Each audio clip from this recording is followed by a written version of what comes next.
खलील साहब बाकी सारी बातें छोड़े यार, एक बात पे अप्रिशिएट कर दें कि प्लेयर्स नहीं उस बंदे के 2 महीनों में कम हुए। डट के खड़ा कप्तान, ना कमर दर्द है और ना ही लंदन प्लान के लिए कोशिशें कर रहा है, ना डील के लिए कोशिशें कर रहा है। लाइक यू कौन दसो। अगर मजहब साहब को थोड़ा सा याद आ जाए, और मौलाना साहब आपके लिए खास तौर पर इनसे पूछ ले कि आखिर में किसकी बात पे इमरान खान ने जो है वो इत्मीनान किया था। इनका जो शौकत खानम का हेड है डॉक्टर फैसल, और दूसरी इनकी डॉक्टर यास्मीन राशिद।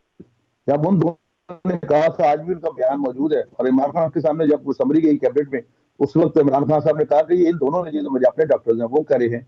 तो फिर क्या वो दोनों झूठ बोल रहे थे या वो किसी और से मिले हुए थे? इस बात का मोहम्मद साहब के पास कोई जवाब है? और दूसरा, फिर आप कह रहे हैं कि मतलब बाद में बरी होते हैं। जुल्फकार अली भुट्टो शहीद को जब फांसी दी गई तो जस्टिस नजीर मुहसिन शाह ने कहा नहीं टीवी खलील पे भाई, आके कि हम उन्होंने उसको बचा सकते उन्होंने हैं। साथ ये भी इसी कहा था, तरह मुझे याद है देखें, खान साहब का, उन्होंने कहा कि जब मैंने इसकी रिपोर्ट्स देखी थी तो मुझे लगा कि इसके ऊपर तो मेडिकल साइंस को तजर्बे करने चाहिए, और जब मैंने उसे जहाज में जाते हुए देखा तो मुझे वो पता बात चला की बात। उफो हो, हमसे तो ज्यादती हो गई। यानी कि बीमारी की एक्टिंग बड़ी अच्छी की थी बकौल इमरान खान के उस वक्त।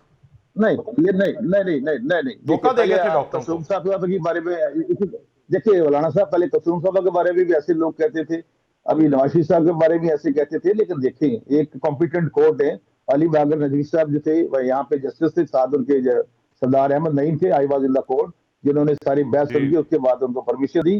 फिर वो गवर्नमेंट के पास गया, और फेडरल जो कैबिनेट है इनकी, उन्होंने वहां पे दो लोगों ने इनको कहा, एक था फवाद चौधरी और एक और बंदा था कि ये आप ना जाने दें। लेकिन ये जो था अपना, इनके जिन दोनों माहिरीन को बुलाया गया, और इनके अपने डॉक्टर दोनों, डॉक्टर यास्मीन राशिद और दूसरा डॉक्टर फैसल जो शोकत ठीक है, खानम के हेड है। ठीक है, ठीक है। उन्होंने कहा जी हम इनकी सारी रिपोर्ट सीखी हैं, इसलिए इनको इलाज की जरूरत है। ये वो बातें हैं जो एडमिटेड फैक्ट्स हैं, हाँ, ये तो ये मैं होगी अपनी बातें। तरफ से नहीं कर रहा। लिहाजा हाँ जी, इसलिए मैं कोई ऐसी बात नहीं करूंगा कि जिसके मैं कहूँ कि मैं ऐसे मतलब प्याली ये बात करूँ। और वैसे भी और कल को बिलो द अगर बेल्ट बाल अल्लाह ना सुननी भी नहीं करे, चाहिए अभी तो वो कह रहे हैं कि खान तो डट के खड़ा है, कल को सूरत हाल वो वाली आ जाए जो 2019 के अंदर नवाशी वाली थी, तो आपकी हुकूमत आने वाली है जो आप कहते हैं कि हम आएंगे, तो आप क्या करेंगे? फिर मैं मुजम्मल साहब से भी पूछता हूँ, फिर अली बदर साहब भी आ गए हैं। देखिए। कोई प्यार मोहब्बत। मैं बात कर सकता हूँ? जी जी, आप नहीं करनी है। जी देखिए, अभी तो हम कहते थे ना कि ये जेल में क्या इंतजाम है, मैं जाके एसी उतरवा दूंगा, मैं ये करूंगा, कल फलां पकड़ा जाएगा, सबके लिए एक क्लास होनी चाहिए। अभी खुद क्यों फर्स्ट क्लास वहां पे बी क्लास क्यों ली है? 19 लाख की साइकिल क्यों ली है?